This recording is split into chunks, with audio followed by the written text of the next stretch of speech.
Hello everybody, we're starting a new project today and we're going to be making an infinite scrolling game. Here's an example of the kind of thing that we're going to be working on. This is some kind of, I don't even know what exactly the fiction of this game is. I originally intended some kind of snowmobile driving on a frozen river, but I don't know, it's more like a banana really. But anyways, don't pay attention too much to whatever the character is that's moving around. Maybe it's a kayak. I don't know. But the idea is that you're making a project where there's sort of this infinite scroll of terrain coming along, and there's going to be, some ways to like collect things along the way. There'll be some dangers as well, and we'll see that we're kind of generating random um, terrain as we go. It's endlessly coming at us, so we won't ever stop. As long as we want to keep playing, there'll be more new terrain things that are kind of coming down from the top of the screen to the bottom of the screen. So in this first video, we're going to start by making this endless scrolling feature work. So we're going to switch over. Actually, I'll build these with you. I don't want to spoil the answer just yet. But we're going to start off by kind of creating this method. This is scrolling infinite things by having two sprites. There's going to be one sprite here and one sprite here. These are just giant rectangles, and the way you can create them, if I was to make a new one just to demonstrate, is I would go and make a sprite. I would first convert it to bitmap, and then I could use the fill tool to sort of fill in all the pixels with just a color. So you get this giant sprite that's exactly the size of the scratch screen. And you only need two of them to make any number of different terrain tiles. But the trick is that you want them to sort of glide down the screen, and when one gets to the bottom of the screen, it jumps right back up to the top of the screen and then continues coming down. And then if you put them together, you'll see that they sort of will create this endless scroll. Just to demonstrate, back in this project, if you look at the costumes of, these ones, I could switch the costume over to be these kind of green and red costumes just to kind of demonstrate that's what's actually going on. I have all these other like lovely costumes of different terrain elements, and I randomly change these to select a new type of terrain to come down the way. But just to demonstrate, I'm going to switch this over to be just green and just red to make the illusion a little bit more obvious as to what's going on. And as you can see, it's just a matter of this green box comes down, gets to the bottom, it teleports back up to the top, and then the red box is doing the same thing. So their sprite is doing the same thing. It's just going down the screen. When it gets it to the bottom, it teleports to the top. You can see that for this project, like one of them starts on screen and one of them starts above the screen. So that's pretty much the only difference between the two different sprites. They just kind of start in different places, but that's how we get this sort of infinite scroll going on. So we'll go ahead and do that now. In this project, I like to be able to press green flag, and then these sprites will create this endless scrolling, and then we can go draw some terrain on our actual costumes. So in terms of the code, maybe I'll make the red, I guess that's called road 2. So maybe I'll make road 1, I guess that's the green one, be the one that starts off on the screen. So I'll grab an event, maybe the green flag for now, and I will have it go to the center of the screen, which is just 0, 0.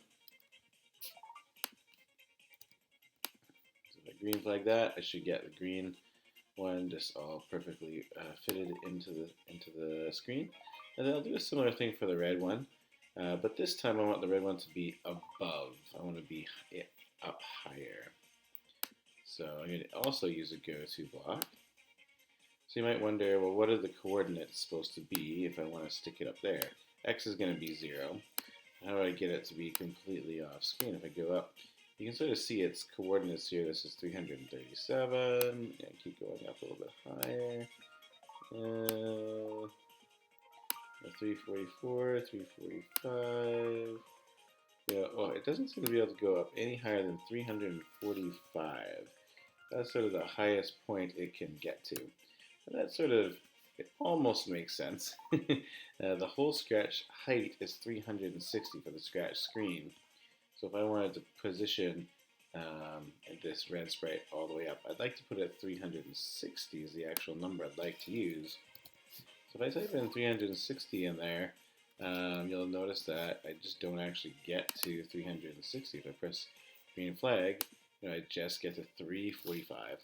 And that's just an unfortunate, I don't know if it's unfortunate, but just the truth about Scratch is that sprites can't actually go completely off the screen, and you can't force them to. I could put this as, 1,000, or I guess that's 10,000, and press green flag, and it doesn't go to 10,000. It can't send the sprites all the way off the screen. But, we can do our darndest and try to put it out there. But that's about as good as it's going to get, and we're just going to kind of live with that little bit of I don't know what the word is, this limitation, I guess, of Scratch, that it can't put its sprites off of the screen.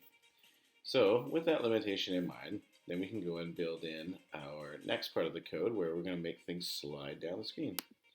So really all we need is some kind of loop. I guess I'll choose forever loop because we want this to keep on going forever. And then all we're going to do is change y. And you can choose how you want to change y, by how much you want to change y. If we want it to move down the screen, we'll have to change y by a negative number. And I'm going to choose something like -4. I'll zoom this in so you can see it better. So I'm going to choose -4. If I just press green flag, you'll notice that the green one now does scroll down to the bottom. It gets all the way to, check it out, -345. That's its y coordinate.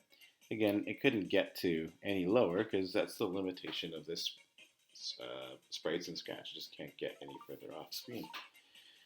So that's going to be the moment when we get to 345 that will teleport our sprite that's on the bottom all the way up to the top. So in order to make that decision, I need an if statement. So I can just be asking, hey, if the y coordinate or y position of this sprite equals, somehow I got my Glacier, I gotta turn this music off in the background, sorry I left that on. If the y position equals, I guess -345, that's my signal to teleport it back to the top. So I'll be happy to put in this go to. 0 and then 360. Whoa. Is going to be the number that I teleport to.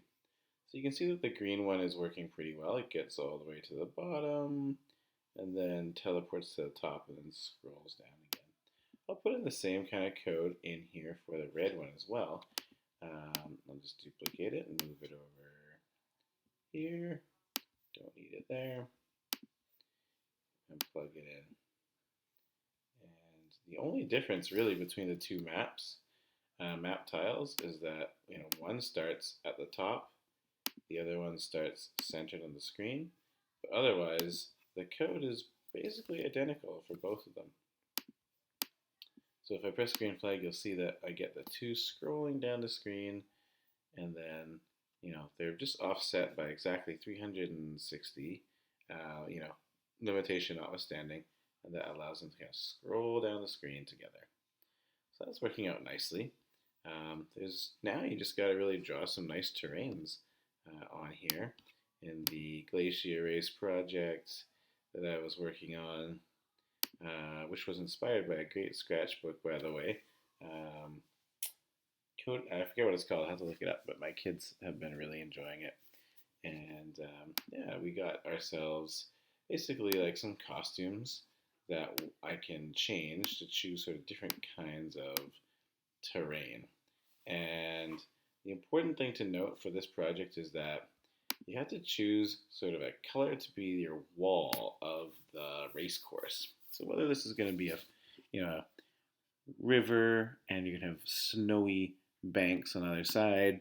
Or if you're going to make a racetrack with walls, or if you're going to make the trench run in Star Wars and you want to have the walls of the trench, or if you would like to make a, I'm running out of ideas now, but any kind of side scroller game, you're going to have this kind of path in the middle, and you want to be able to have a separate color, a distinct color that's not inside of your path, I mean, within which you can move, so you can detect collisions with the edge, and it will bounce you off. So when you design your map, keep that in mind. You need some kind of wall color that's going to be separate from your area you're driving in. Another thing to keep in mind is that you got to be careful with the start and end positions of your road. Pardon me. So you don't want these to get wildly out of mix, because you're going to put in some other lovely terrain pieces. So you want to make sure they will line up. So you got to make sure that this end and this beginning match with your other costumes that you draw, and that's doesn't have to be trial and error. You can sort of plan that out and make that work from one costume to the next. Or if it doesn't work out, you can always go back and trim it later, or add some more white in just to make sure it all works. So in order to get it to sort of create, I'll just start this up again. Guess I should switch it to something like this. Like, in order to get it to sort of pick a random one, like I don't know which is the next one that's gonna come. I don't know if it's gonna be this, islandy one. I don't know if it's gonna be the S curve. I don't know if it's gonna be this pond kind of thing. So in order to choose it, I'm using a random costume selection. This is basically what I do. Every time I go to reset it, I switch to a new costume, and I just pick a random number between 1 and however many costumes you have. You can get this inside of the operators. It's right here. It's just pick a random number between 1 and however many costumes you want to choose between. So you can sort of make that however how many ever costumes you think is appropriate for your race game to add variety in here. I think 3 is probably a good minimum, because without 3, it's going to be pretty repetitive. Anything less than 3 is going to be repetitive. So yeah, you can just randomly choose that, and you can just stick that in. Like, oh, this code is a little bit different. Let's switch back to the other project. You can just stick that right inside of here. So I can, I don't have multiple costumes in here, unfortunately. But if I did, I would have a lovely time switching to a particular. Oh, that's a backdrop. Switching to a particular costume. And again, I can put the random number generator in here, and I'll just pick which number of the costume to select. So that works out nicely to make a bunch of random terrains to generate this kind of road that you're going to be going down. Okay, I hope you learned a lot from this video, and you can get your own, I guess this is a vertical scroller. If you want to do side scroller though, that would be fine too. Okay, goodbye everybody.